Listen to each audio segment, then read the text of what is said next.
This week on Rockstar Superhero.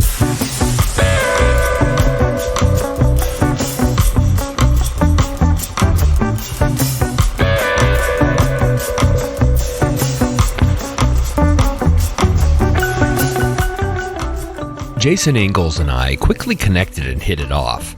It seems we have the same eccentricities and are influenced by the same eccentric musicians and sounds. It's not often that I encounter someone so similar to me, so you'll have to forgive us as we go off on the occasional tangent. Jason came to me through a publicist I'm very close to, and after hearing his unique musical style and flavors, well, I had to know what makes this creative guy tick. So talk and tick we did, and this interview is a culmination of that time together. I hope you enjoy our chat as much as we did, because we actually did. I'm grateful for our time together and the new buddy I've made. So, enjoy this chat with Jason Ingalls as we talk about his new project, Echo Response, on Rockstar Superhero.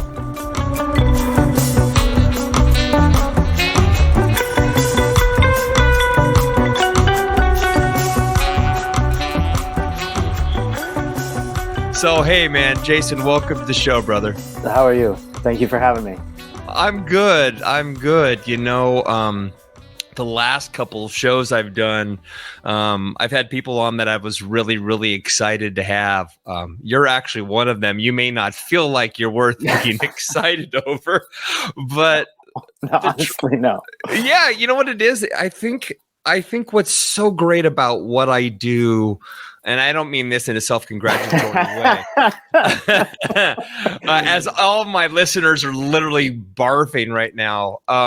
No, what I mean by that is I love the opportunity to chat with people like yourself who have something unique to offer that maybe aren't getting the juice that, you know, because let's face it, there's so much content these days. Yeah.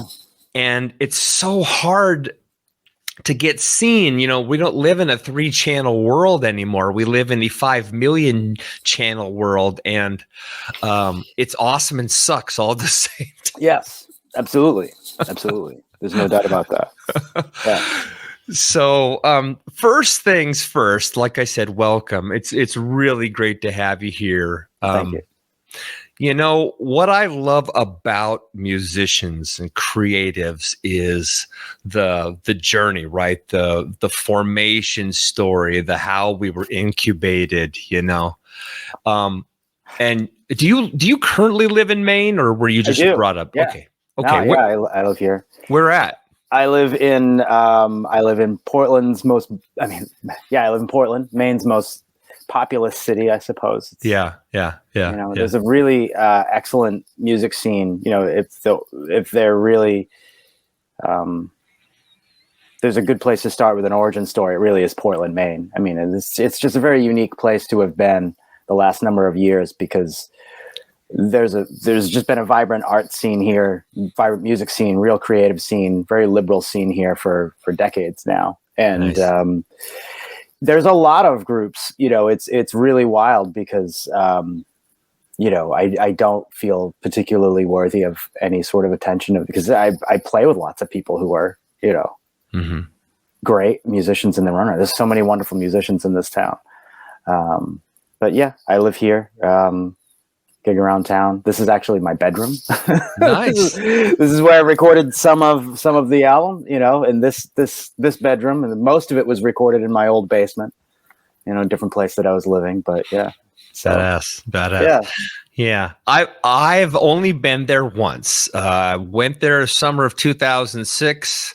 Super hot, super humid. It was great. My wife and I actually took a jaunt over to Booth Bay Harbor to hang out with the old people. Yeah. Booth Bay is beautiful. I mean, Maine is a really beautiful place. It's not very densely populated, so there's all the things that kind of like come with that, you know. Yeah. So one of the things about the art scene here is that like we don't have a constant like every night of the week there isn't like national talent playing in Portland, Maine. It's not like Boston like that, or like I lived in Colorado for a while, and then that's just, you know, there's a number of cities that can host, you know, world-class talent every night. And that's not to say that Portland can't. It just doesn't. it just doesn't. Yeah, whether it be population density or even just geographically, it's just north of Boston, so it's a little bit out of the way, and there's nothing else past us to get to. So, we're kind of left to our own devices, which kind of speaks to the music scene here, and certainly me as an individual. Honestly, when I made this recording, I never expected that I'd be sitting here in my room, like talking about it with another person. So I to be perfectly honest, like I really, this is, so I'm fine to, whatever you want to talk about.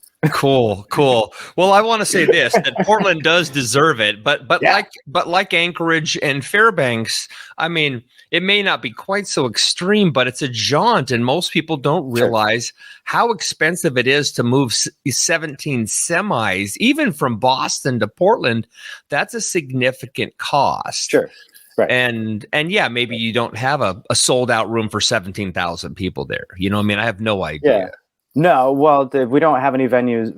We don't have anything that's 17,000 feet. 17,000 people here. But sure. The way that you speak of like Anchorage and all that, it's reminding me of Madagascar. Honestly, it's an island that was closed off for at least to the west for many years, and so its music scene was allowed to incubate and created something that's completely different than a lot of music you'll hear in other places. And it's because of that, and I feel like just to draw a parallel, those little tiny scene cities or pocket cities out of the way that don't get the love that New York, Chicago, London, Tokyo get.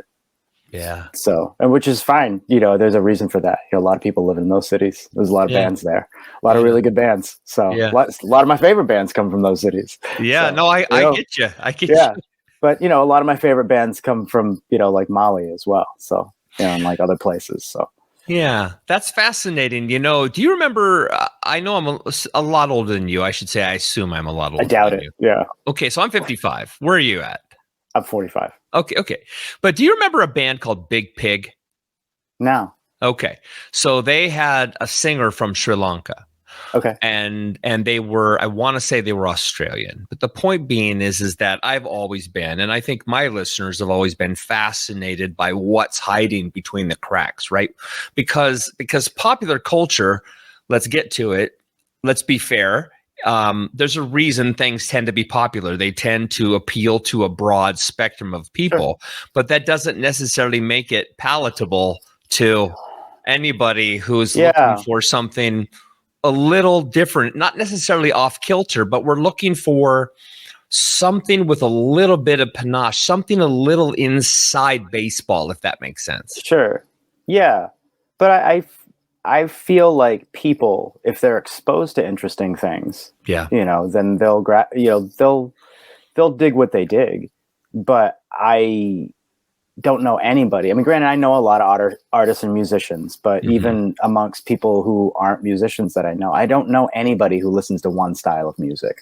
Yeah. But it seems to be that that's the way music is kind of marketed in a popular sense. It's like, I mean, I can listen to US Maple and Van Halen and get, the same charge and be like, those guitar players are fantastic,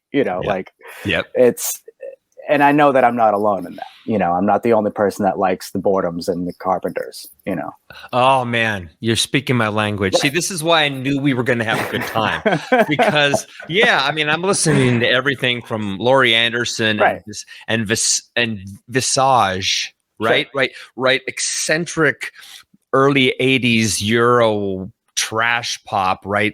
Nina Hagen, right? Yeah. But then listening to the American counterparts, the Tubes, right? Sure. Something that we almost look at as off limits and dangerous, and it's so basic and simple. But the Tubes came up in an era where it was harder to get a record deal. It was, and it was somebody somewhere on a major label thought the Tubes were great. Yep. And same thing with they were pressing Silver Apples records, I mean, somebody somewhere thought something was a good idea, but groups were also allowed to develop. I mean, Todd Rundgren. Oh my God. I mean, for somebody who's been in the popular, just the the national conversation of music of the later 20th century. I don't think Todd Rundgren gets nearly enough credit. Not enough. But, I mean, I don't love everything he does, but Yeah. But I mean, not only is he a great performer, but obviously a killer producer. I mean, of course. It's interesting that you bring him up too, because I'm actually going to see him finally after really? all these years. Fantastic. Yeah, he's playing with Daryl Hall. He's doing a tour with Daryl Hall. Yeah, I saw Hall & Oates a few years ago. It was great. Oh my gosh! Yeah, I stood like fairly close. It was in New Hampshire.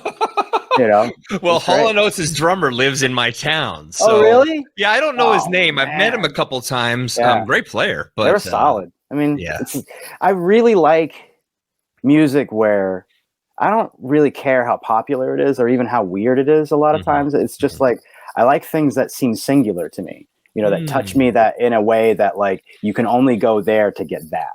And Hall & Oates is one of those things. There isn't another like pop group that sounds like them, especially one that spanned 2 decades and reinvented their sound. Like, I'm really in love with that. I'm really in love with groups that change up their sound or don't stand still, but I also love people that are like, they're more in that craftsman sort of, way where they are going to hone. I mean, I love, Bob Marley and the Wailers. I love Sonic Youth, and they kind of stayed in a lane, and they did their thing, and that's great. They don't have to be like Mr. Bungle and release like literally a different album every single time. It's like, they don't have to be John Zorn, and that's fine. Yeah. I mean, but I really can see the effort. Like the older I get, I guess, you see the effort a lot more, and the fact that like not everything is meant for you.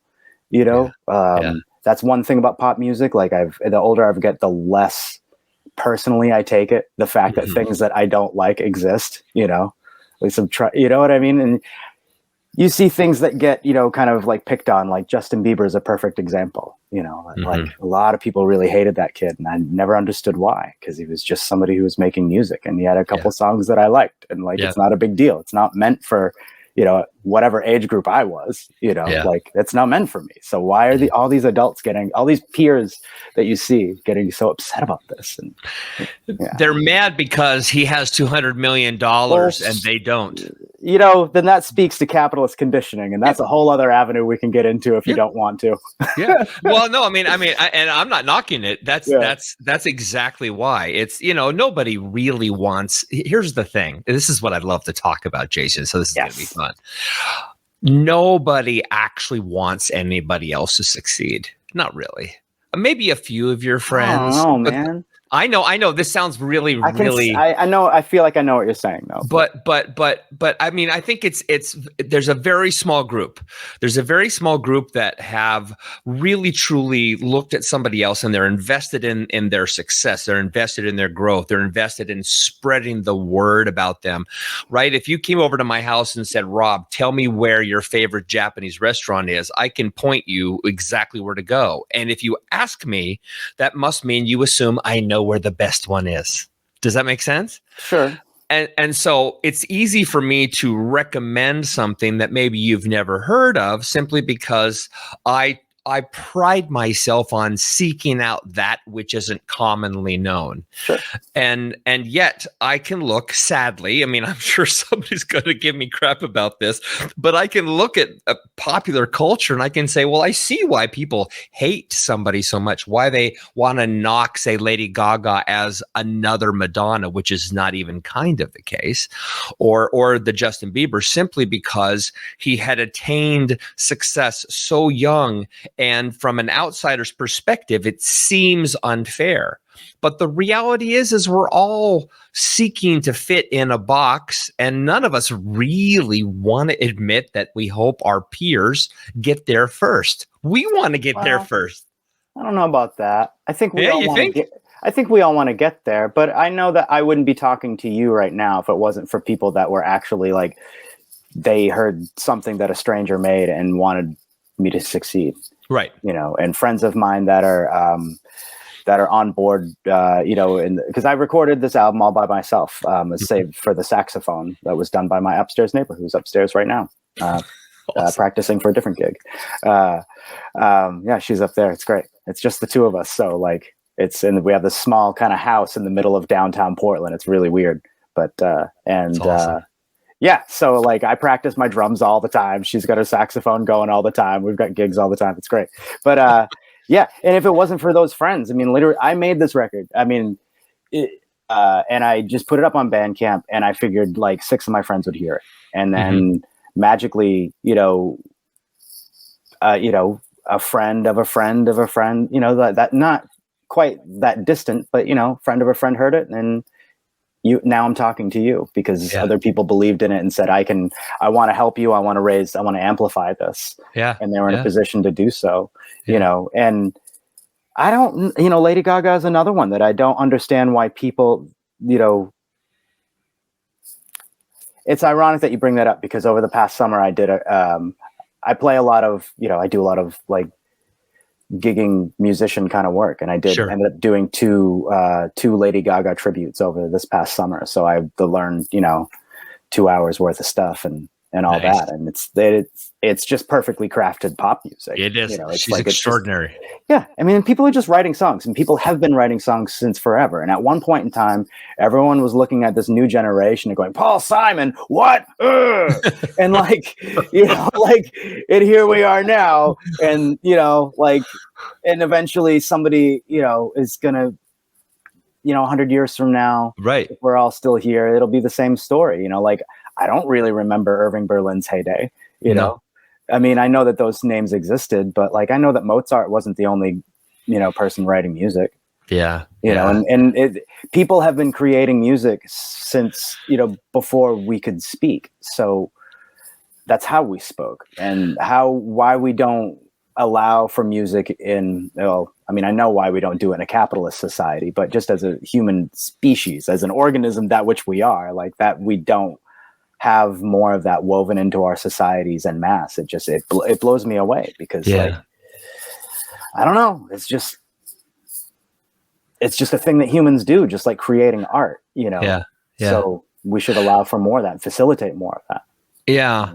Not focus so much on the success and the making it, because that's all relative. Like I've been making tapes and putting them in stores to sell of stuff that I was writing, back when tapes were still being made, because they were still an option, And like, I've been doing that. And that's like, again, like, I'm just one of those people that was going to be making music. The end goal was not to be interviewed about an echo response thing, the end goal was just to like, I mean, actually echo response really was a diversion from a whole other set of material that I was working on that doesn't sound anything like echo response, so, which, hopefully,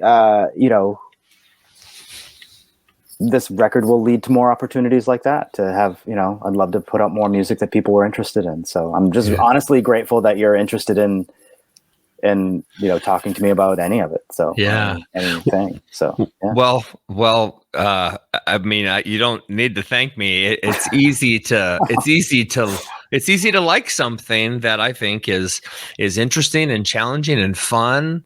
Thank you. There's a curious nature to it that I find really fascinating. There's a childlike element to it. Sure. There's a, it's like discovering.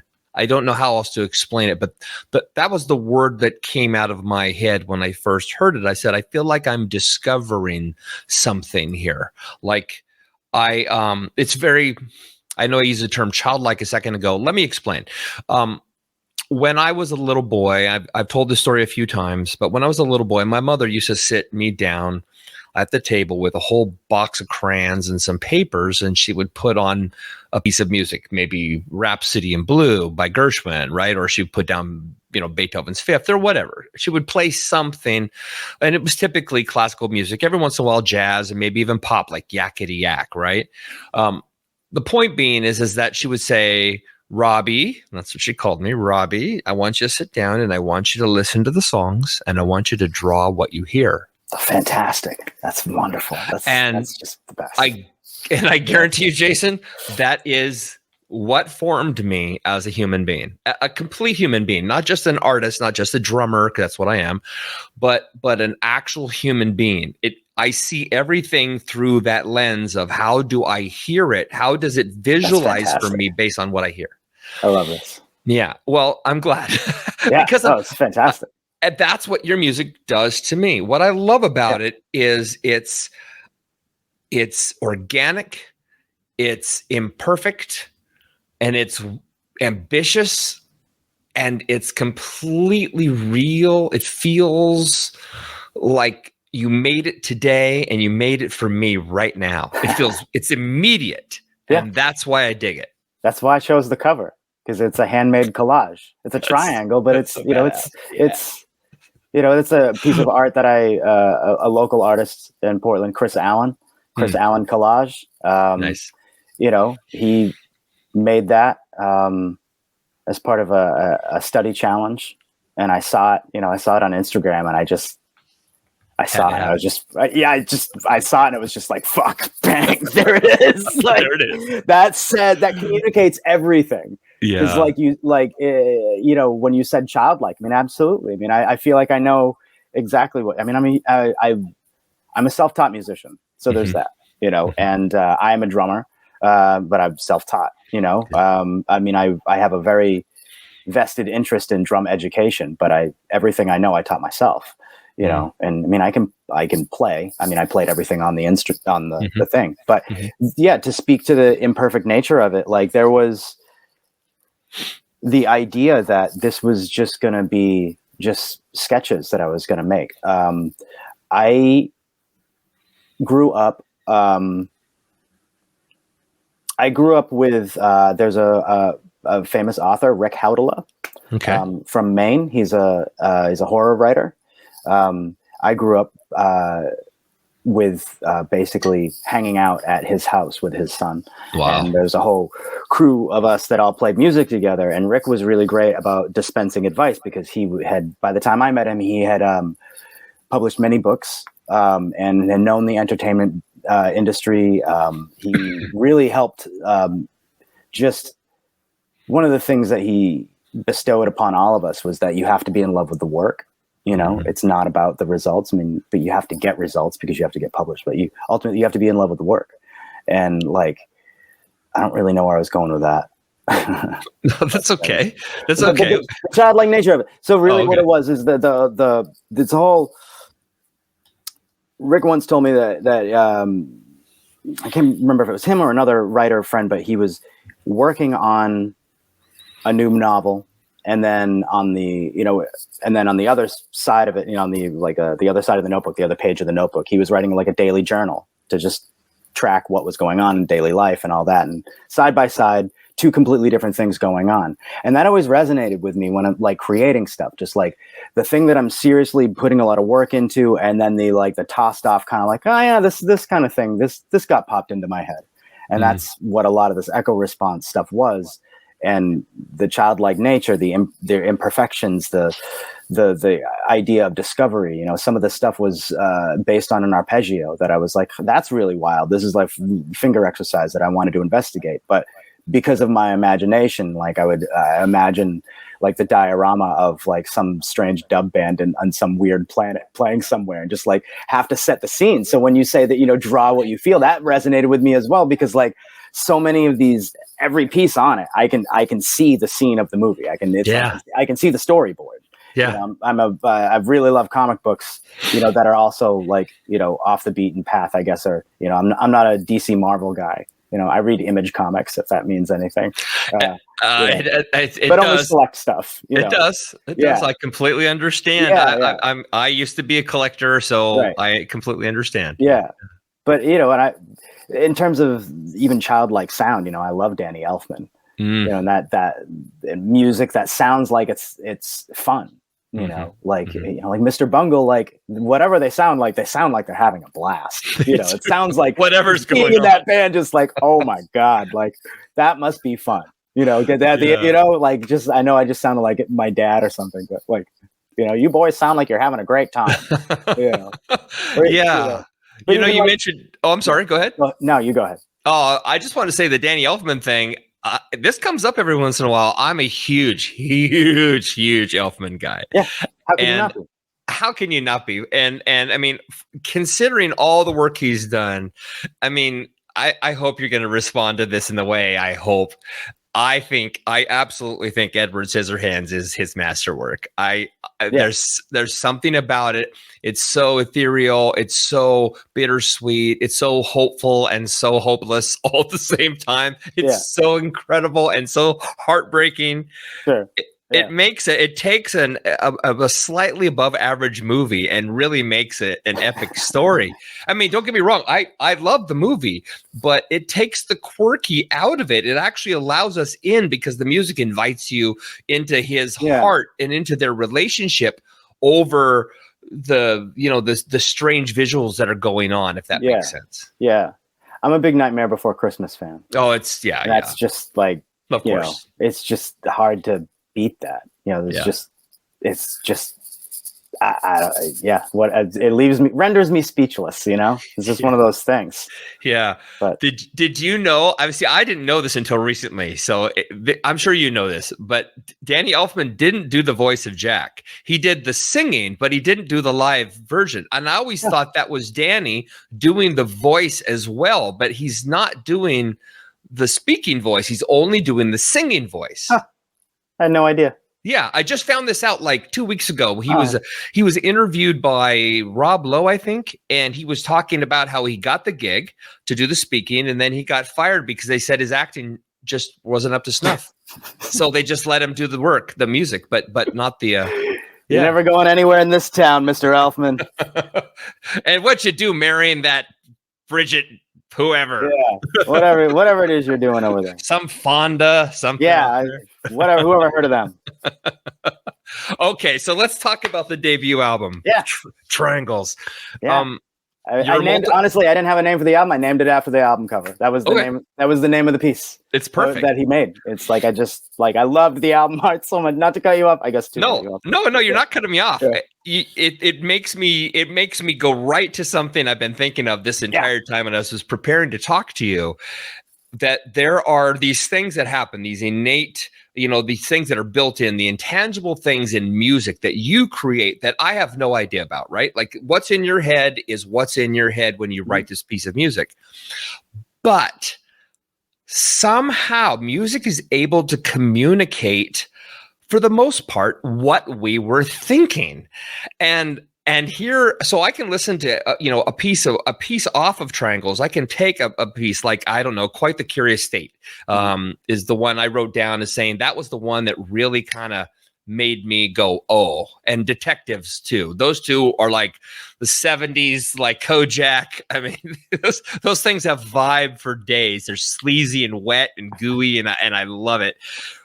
But to me, the idea of the album being called Triangles, even if it was just based on that collage, when I see that work, my brain goes to trying to figure out what it means in relationship to the work contained within. Okay. And I bet you I'm not far off, because that stuff seems to translate across like the spirit world. It's crazy stuff. Yeah. I mean, for much of it, like I was working on other stuff. You're kind of like in that creative state, a flow of sorts is happening and your imagination is going. And, like one of the bass lines would just like catch me, as I was doing something, and you can just see the scene.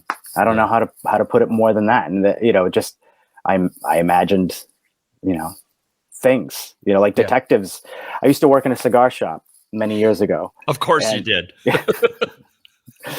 And I used to work in a cigar shop, and so when I remember when specifically the melody line on the marimba from Detectives, when I was kind of writing that line, like I could smell the cigars. Like that's when, because I was, playing, idiomatically somewhat, in like a, tropical, music kind of world, island music, because there's so many islands and so many variations, so, and I seem to like them all. Where was I going? Oh yeah. It was the marimba that really gave me the idea, and just the tone of it, everything, the way that, everything was existing on the upbeats, save for portions of the drum beat. You know, the marimba really like kind of like just had more room to like, I just could just see these cartoon little, like almost like cartoon little detectives, these short, stubby little guys like running, you know, with like tiny little lights. That's just what I saw. And it's just lots of sand, smoke. It's at night. It's a crime scene, but it's like nothing that bad has happened. But, you know, people are upset, you know, because no one dies in this universe, you know. You know, so it's childlike. I mean, I grew up on Sesame Street, so much of this stuff is like there are Muppets involved. You know, there are spaceships. I mean, I love sci-fi and fantasy. I mean, you know, I love Dune. Like, you know, I mean, I've loved Dune since, you know, I don't know why everyone hates on David Lynch's Dune. It's beautiful. No, it's great. It's terrible. It's beautiful and terrible. I love it. It's imperfect. It's got that discovery thing. Everything about it. I feel like it's, you know. I love things like that too. So Dune is like Sid and Marty Krofft. It's total HR Puffin stuff on the big screen, right? It's like David Lynch made a sci-fi movie. We just didn't know David Lynch made a sci-fi movie until 20 years later. And then it's like, if you watch it through that lens, oh, your pal Dave Lynch made a sci-fi movie. It does exactly what you think, as you know, it would do. Like, you know, what did they expect? I mean, this is when Krull was a big deal. Right. And I loved that too. Right. Right. The Ice Pirates. Are you kidding me? Yeah. This is that is the era. What were they expecting? Right. You know I mean, if anything, it's you know, the darker, grittier sci-fi thing out there. I mean, it looks the way it looks through today's lens, you know, but, you know, millions of people went to go see Phantom Menace. You know? Yeah. You know, and millions of people, I don't know. Yeah. And millions of people didn't get, I mean, I saw Blade Runner in the theater in 82. And I remember thinking, I don't know. I mean, I was young. I was 16. Right. So a lot of my brain was going like, I don't know how much I enjoyed it, but I recognized its purity, if that makes sense. I saw Dune in the theater. Yeah, same. And I was taken there by my stepfather. I was really young, and it was just like space movie. Take the kid. Sting's in it. And he likes the police. It's like literally why we went. And like, so I remember it was like I didn't get it, and people were walking out, and like we stayed there the whole time, and I didn't get it, but it looked cool, and like I don't know. I was young enough to just dig it. Yeah, no, I get you, man. I get you. Well, anything after Elephant Man, you know, I don't know what anybody was expecting. That was such a wide swath from what we'd seen from him before. And of course, nobody knew that Blue Velvet was coming next. Oh, sure. But even something like Mulholland Drive, you know, like where it drastically changes once they open the box. Sorry about the spoilers for a movie that came out a million years ago, gang. 20 years ago. I know not everybody sees the same movies that I did. But it's AFI's number one movie. Fantastic. Yeah, it's a great movie. It's above Citizen Kane now. Well, Citizen Kane, it's a great movie. Okay, you know, I don't want to get into like rating movies and what Jason Ingalls from Reco Response thinks of, you know, all these classic movies. Why not? We're here. Yeah. It's like Mulholland Drive's badass though. It's just badass. It's you know, the idea of when they get to, you know, opening the box or turning the key or the whole movie is different after that. You know, that kind of mentality or that creative choice or, you know, whatever he was going for in that way. I mean, that informed me, you know, with music. I mean, I wouldn't have done something like the song Two Triangles, where there's definitely like a before and after. I mean, you know, to say that that's not influenced by David Lynch on some level, you know, I mean, how could it not? I mean, I love arts, you know, and I ingest all the types of stuff. I mean, there's Nick Drake in here too. You know, it's not just Bob Marley and Sonic Youth and King Crimson and whatever else that I listen to. You know what I mean? Like everything goes into it, you know, like, cause it all informs you on some level, you know, cause this whole record really was largely made, you know, like by myself. I wasn't in any other creative bands. I was just kind of like sitting by myself, not doing a whole lot, you know? And then I finished it by just deciding to like, I just decided to be somebody who, you know, released an album this year. That's all it was. It's just like, I got this stuff that's finished because the other record that has the grand plans or whatever, you know, that's not done yet. And, you know, I just want to put something out. It's been a while. Yeah. Well, So I mean, okay, so you're a multi-instrumentalist. I mean, clearly, like you said, it's not hard to figure that out if you read anything about the work, with the exception of the saxophone.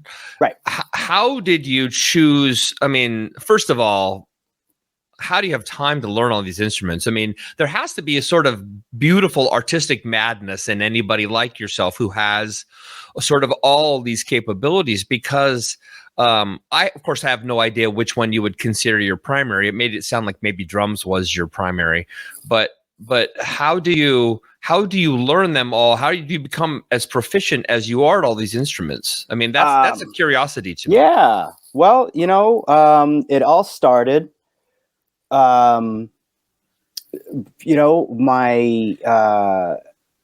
parents, at least at the time of my birth, were musicians. Okay, so I'm sure that had something to do with it. My mom hasn't played in a million years, but music was always on in the house, seemingly. It was also the era where the radio was always on. MTV was born, so I grew up on a lot of MTV.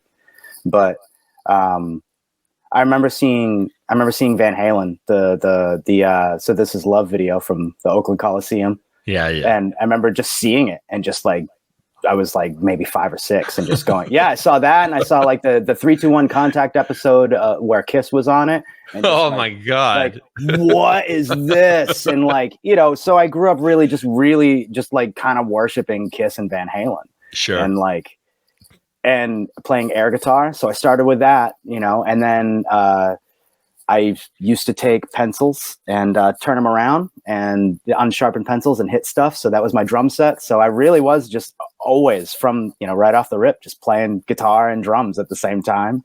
Wow. And then when I was 10, I got a drum set. My dad gave me a drum set and, showed me a couple things because he was like a drum corps drummer. Wow. Jeez. So, yeah, I mean, I was just the years that I lived with my dad, he showed me some stuff, but he definitely wanted me to find my own way. And that's, one way to say it. I kind of taught myself largely, even though like I knew that drum education was important. I could read a little bit. I can read drum notation like pretty okay. I can't sight read very well. Gotcha. But I was in school band the whole time. And then really I learned how to play guitar because I was addicted to drums. I loved it. It was like, we lived in a small apartment and we rented a storage unit for the drums and they were set up there. And so it was in Colorado. So it was, the weather's better. It's just warmer, longer all the time, And so I'd have to ride my bike a couple miles to like go to the storage unit and just shred, And I was in like 7th grade, trying to play like Injustice for All with one bass drum and no chops and just no idea what I was doing. But I was a metalhead back then. I was just like totally into like Metallica and Anthrax and, nice. Slayer scared me, Yeah. Same here. Too much, Yeah. Yeah. I love Anthrax though. Yeah. But then when I moved back out here to Maine, it was in a wholly different environment and like drums were just not going to happen. So I was like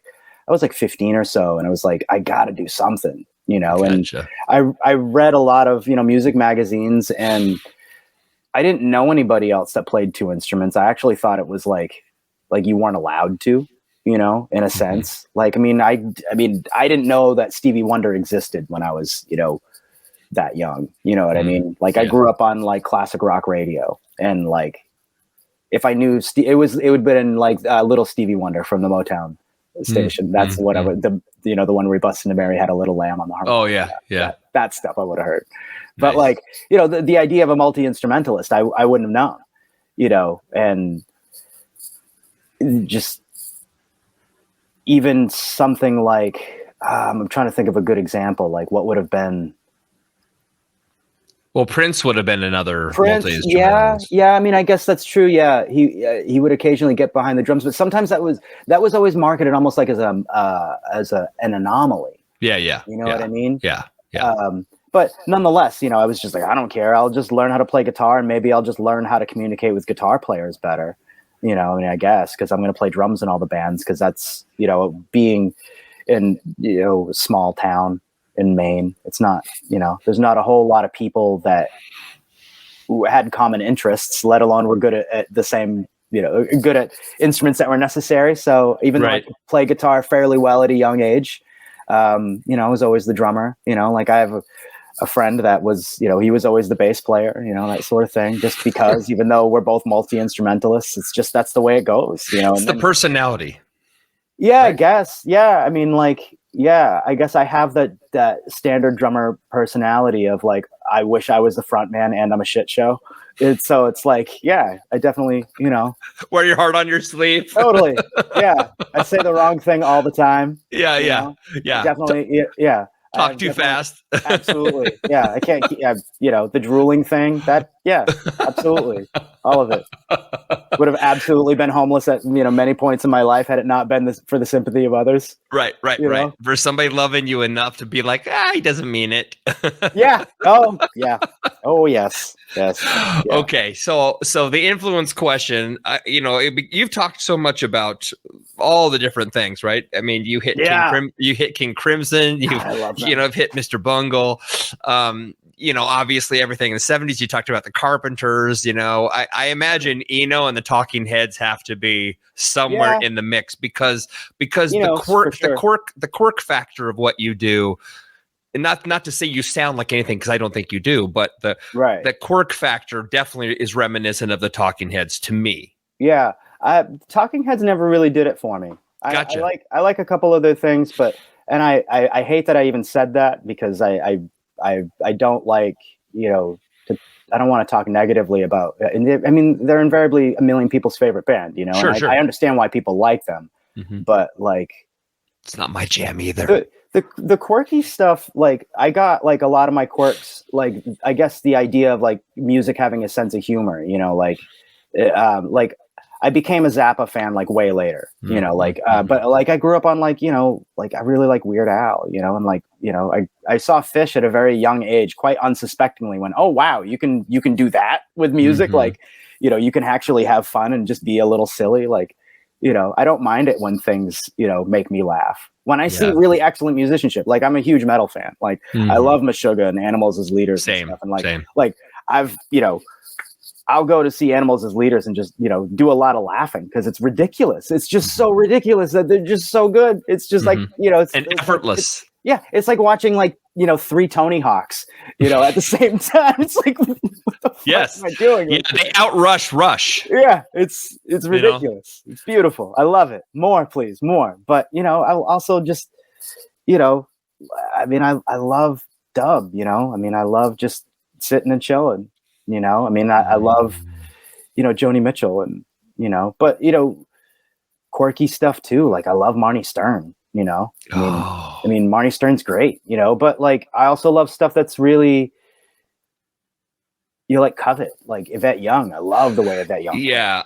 I want Yvette on my show. I like Yvette Young, Khaki King, Marnie Stern. Like they're not getting enough publicity, like at all. Like Yasmin Williams, like they're all just not getting enough attention because, you know, we live in a, you know, patriarchy, and that's good, you know, because that's good. I love that. We need more of that in the fucking world. Yeah. Need more of that shit, you know? Yeah. Okay. So let's go. Let's actually have a little fun with that for a second. Okay.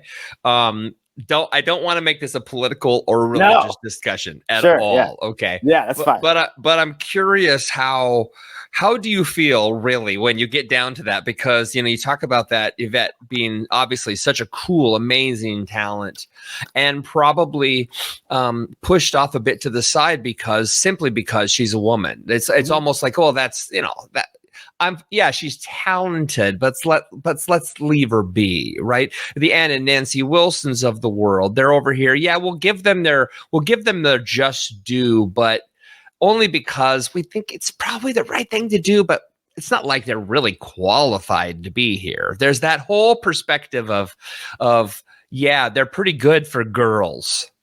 And that stuff pisses me off like crazy. Well, you know, I mean, but why does it exist? Because white guys like to marginalize everything that isn't them. I mean, white guys are the minority on Earth, and they call everybody else the minority. That's really it. Mark of Cain, buddy. Yeah, Mark of Cain. I swear to God, the white people are the Mark of Cain.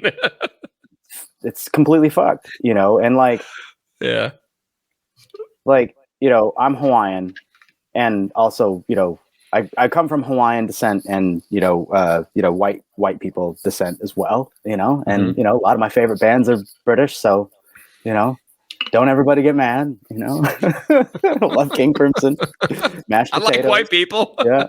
I don't mind grapes in my, chicken salad. It's all right. I don't prefer it, but I don't hate it, but I don't know. I just, it's all, it's imperialism. It's capitalism. That's why. Okay. But, discrimination and all that's been going on since forever. And, we live at a great time now because of social media, and lots of people can get, publicity that they might not ever. I mean, I'm talking to you, you know what I mean? Like, I'm glad that more diverse forms of music in general and artists in general are seeing the light of day. And that really pisses off people like Gene Simmons, when they say rock is dead. But I think that people like to say that because it's clickbait, and it's just like, whatever. People like to say that, and it's cool. But like, because rock's always been dead. It's always been dying. It's just like baseball. Baseball's been dying for 120 years, So, but yet guitars are being sold, I worked at Guitar Center, for a while, and it wasn't just, skinny white kids buying guitars, right. And that's the problem with the music industries. That's all they're marketing. I mean, there's like so much more of a diverse community of musicians and artists and creatives. And it's just, for some reason, we're just still conditioned to only accept it from, like cute white guys who are around, 22 to 30. And then after that, then it's like, you've kind of like, you got lucky, yeah, some shit. I don't know. It's just weird. I don't get it because, Bjork is one of the most talented musicians. Kate Bush is just like, what the fuck, man? Really, like so unfairly talented. Yeah. So shockingly talented and so misunderstood. Right. What Bjork is misunderstood. Kate Bush is misunderstood. Laurie Anderson is misunderstood. Ultravox is misunderstood. Yeah, but so is like Nancy Griffith and Dolly Parton, and like, it's, and Dolly being in the news now. And like, so it's hilarious to see people, talk about whether or not Dolly should rescind her, nomination to the Rock Hall of Fame. And it's like, it's cool, but none of this is real, man. Yeah. So let's just, it's cool that, whatever side of the debate, whatever, but I'm glad that we live now. I agree. I wouldn't, as much as I would like to live in a castle, I really can't imagine how nasty it smelled in there. Oh, of course. And I've tried to shoot a bow and arrow before. It's just not my thing. I'm a musician, man. I play guitar all the time. I play drums all the time. That's all I do. I'm not really good at anything else. I can't hunt. I think about time travel, right? I do, because I'm a fan of the genre, and I feel like I would be okay if I could time travel to anywhere that the time period had regular access to tweezers. I think that's like one of the things that I need. Otherwise, I need to come home soon. Hot bath, hot shower.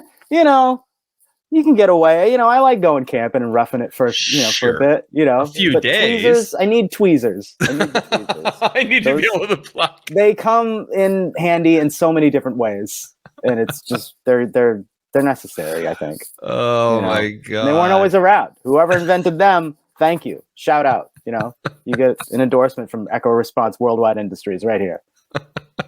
Okay, so back on track. Yeah.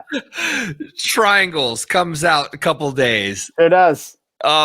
What's next? I mean, so this whole echo response thing is more of a response to, hey, let's go down this road. It doesn't necessarily fit into this category. It fits into the echo response category.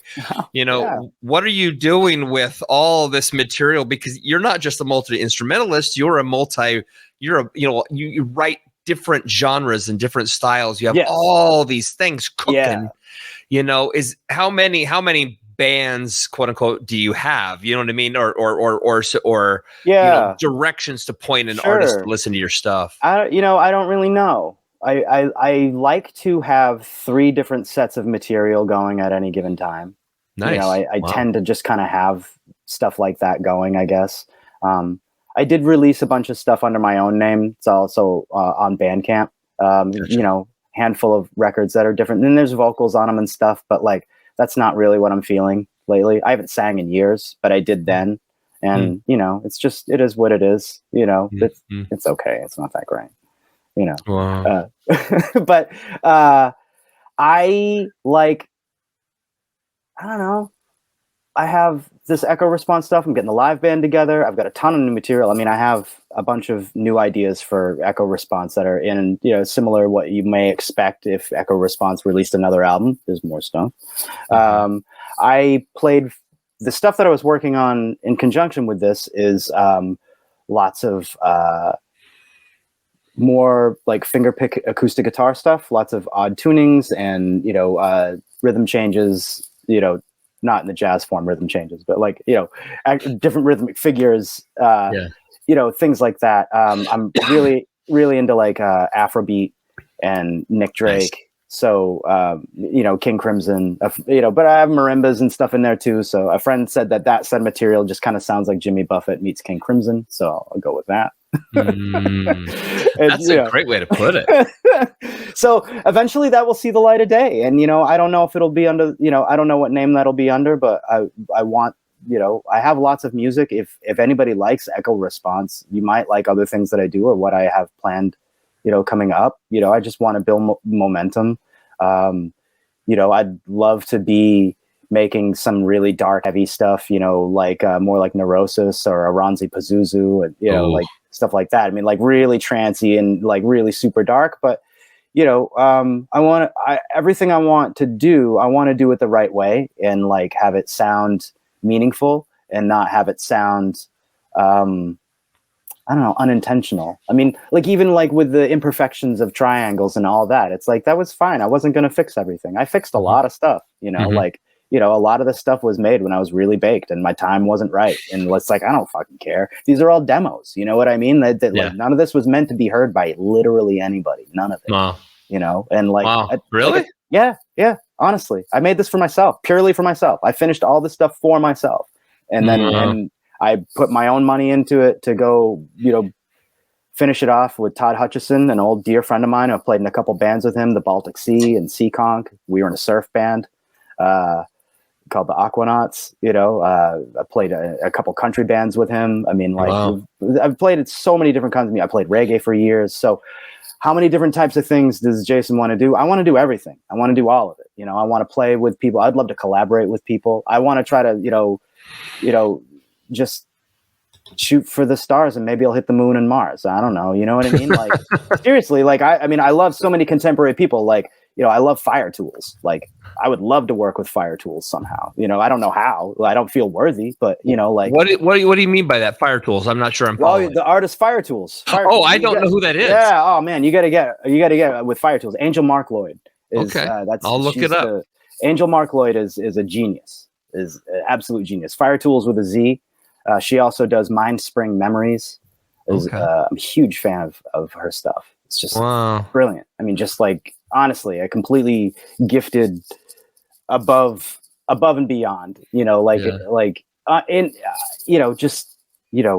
don't know. I would compare her on the level of like someone like a John Zorn, just like capable of doing like truly mind melting stuff. I mean, the first time you heard Naked City, you know what I mean? The first time you heard Speed Freaks, what was that? You know what I mean? This isn't Roxy music. What is this? You know? Like, this isn't ZZ Top.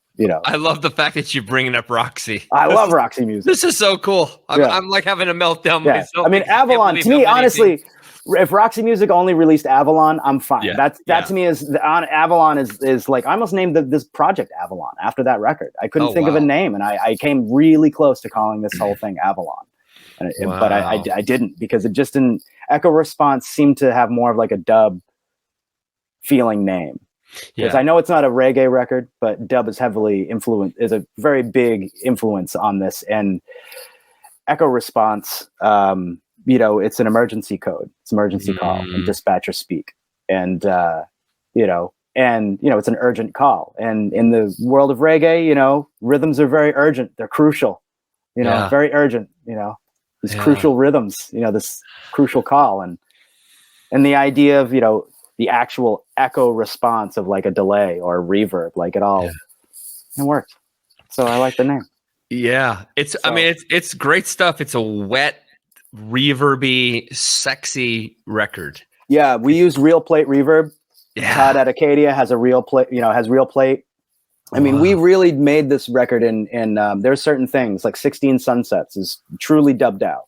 Like I went to Todd with not a whole ton of material, like the music. I didn't record anything new, but like it was a very small amount of stuff, and we looped stuff, brought stuff in, faded stuff out. Like we dubbed it out as in the way that you can in the modern sense. We weren't splicing tape, but we were creating loops, new loops and all that stuff, and using the laptop or using the computer as a tool, and like, I don't care, man. The only thing I care about is like if the music sounds good coming out of the speakers. I don't care if it was made on tape, a cardboard box, if your guitar costs $3,000 or, this whole thing was done on a Fender Squire, like, and there were no amps used. I didn't reamp anything. This is all in Logic. Like that's great. You can do it all the synthesizers, they're all in Logic. All of them. Really? Every single one of them. They're all in all it is just twiddling buttons. Just twiddle buttons, layer stuff. If it doesn't sound good, get 4 things on top of each other that sound great. Mix it all down to like one thing, and then there's your one wave file. There's your audio track. And then, you're saving space, you create this new unique sound that you're married to, because now I don't remember how I made it. Cool. Let's do it. You can't even sample it because it's mixed with other things. You got to let go at a certain point, and that was to bring it back to my dear friend Rick Howdela. You gotta let go at some point. You gotta make the work and just make the stuff and put it out there and just get it out there. And like, those are some really great, lessons, he was a real big mentor and how to like do creativity, even if you're not going to be famous, if you are famous, it's not going to last. If you do have any money, it's not going to last, but you are going to be a creative person your entire life, regardless of whether or not somebody else is watching. That's kind of how I feel about it. And so, my apartment, I'd give you a tour, but it's like, I'm a small person. I'm not a big guy, right? I'm short, I'm thin. And, I have this place set up so I can barely walk around in these trails of like instruments and like, Sure. drums and guitars and keyboards. It's like all this stuff everywhere. So, cause like, that's just who I am. It's what I do. You're a musical pack rat. Yeah. And I play a lot of gigs, and a lot of gigs require different equipment. I have a couple different drum sets that I use. So for different things and just all sorts of stuff. And, so with this group now, I got the live echo response band starting up, we're working up the material well. I'm not sure if we're going to ever focus wholly on the Triangles album, because I can say, confidently that we're working on new material as well. But, certainly a very strong portion of Triangles will be represented when we do play live, which, hopefully will be soon. And so, now my apartment, I never really bought guitar pedals before because I did everything in the box. But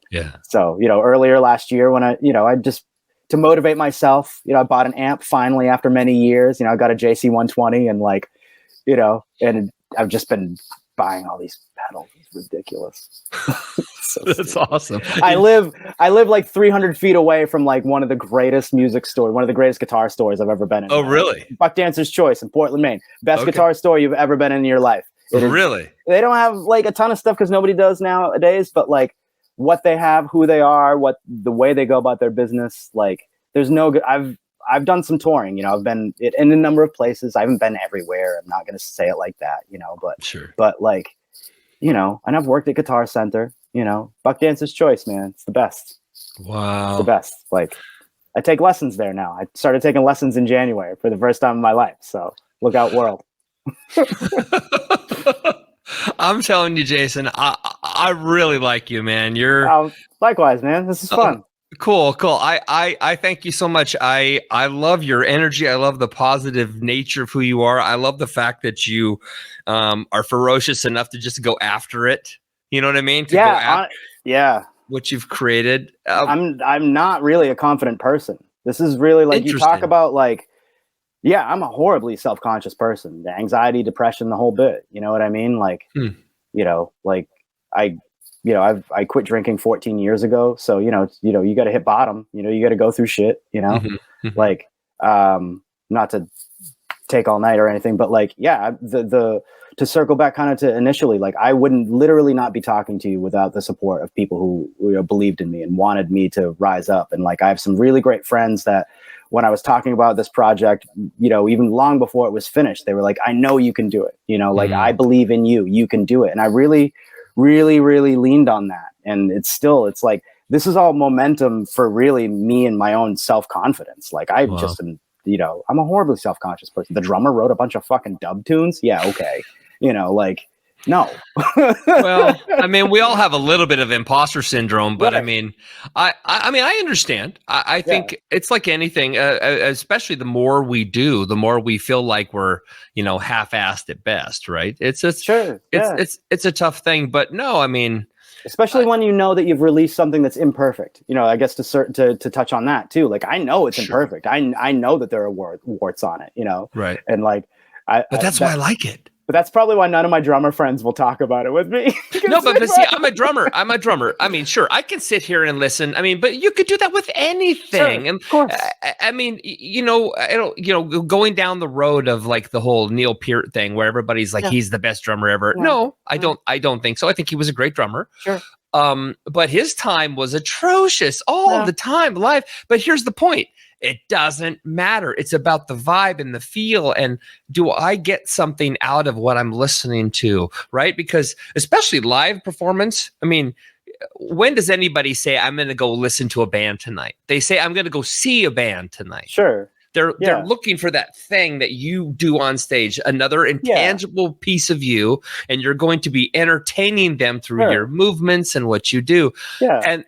And to me, if you just sit down and close your eyes, one of my favorite things to do is to put on a piece of music that I love, put on my headphones, grab a cup of wine, and just sit there in the dark and listen to it and let it tell me what it wants me to think.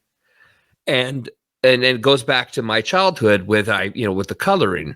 That is how I listen to music. Yeah. And I'll always be that way. So what draws me to Echo Response and to you is not only just the interesting aspects of who you are, the things that I've discovered today, but it's the music that is imperfect but completely soulful. It's soulful, Jason, and that's why it's so cool. So don't stop doing it, man. No, I don't intend to. I mean, I'm not being an educated musician in the classic sense. Mm-hmm.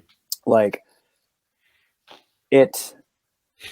the stuff that I end up getting, the songs that I end up writing, they're not coming from a place of like, this is how you 2-5-1. Right. This is your theory. Yeah, exactly. Yeah. I feel very lucky that I got what I got out of this. And the reason why I feel like you're not the first person to say that it sounds soulful or that music that I make sounds that way. Even initially I thought it was a weird term, but it makes sense because it literally is like, I discovered this melody line. It was the only thing that I could come up with. And, I've certainly gotten better at being able to like, go from brain to hand, over the years. But, some of this stuff, was recorded so long. I started working on this in 2016. Wow. The riff for Morphine was written when I worked at the cigar shop in 2002. Oh my God. Yeah, I wrote that years. I wrote that entire thing on a mandolin at the cigar shop. Oh my God. See, that's so badass, but it finally shows up. It's been revealed to be true, whatever that means. Right. But that's alongside, songs that were like very new, Quite the Curious State was a very new tune, But it works. But it still sounds like a cohesive piece of work because it has Jason Ingalls' stamp on it. It does, but there's also so many different turns that Todd Hutchison really glued that thing together. I mean, like Todd made this record just as much as I made this record. I know I played everything and I wrote all the stuff, but he really I let him do do your thing, man. You know, like, cause he loves dub. I've known him for a very long time. You know, we've been in the van across the country, you know, listening to Donny Hathaway in Texas, you know, like nice. In the middle of the night, just driving through Texas, you know? So, you know, like he has a wonderful studio. He's not afraid to, you know, bend the rules to like just go for a good sound, and that's exactly what I want out of every record I make. You know, it's what comes out of the speakers. So if it's unconventional or if it's different, you know, the rules for the Echo Response live band is like, you know, just discover the sound. You know, like Rexy, saxophonist, you know, she's running her sax through tons of different pedals, and I'm just constantly pushing her like, go further, keep going. You're just like, yeah, let's do this. Let's make something that sounds unlike the record. Let's make something that sounds unlike any band you've ever heard. And that's what I want every band that I do to at least have in mind. Yeah. You know, like, you know, the Baltic Sea was a you know, this loud prog rock band that I was in that didn't sound like any other prog rock band. This other band, Seaconk, that is the same thing. It's a very folky, weird band. And this stuff is, you know, it's around and people can get into it. But, you know, it's just, I love it when music is different. So I don't know where groups try different things, you know. Yeah. Well, that's why I like you, Jason. You're different. You're pursuing something unique and new, and we had a good time, right? Did you have a good time? I did, totally. Yeah, it's my first interview ever. Wow. Yeah. So I hope I passed. Hope I got the job. You did. I had a fantastic time. I really, really, really enjoyed meeting you, and I think you're a fantastic talent. So just thanks, man. Keep doing what inspires you, brother. Thanks, man. Yeah, keep on the lookout. They'll, you know, afford the opportunity to release more stuff to the people. I will absolutely do it until I can't. You know, I have plenty of material, and that's all I want to do.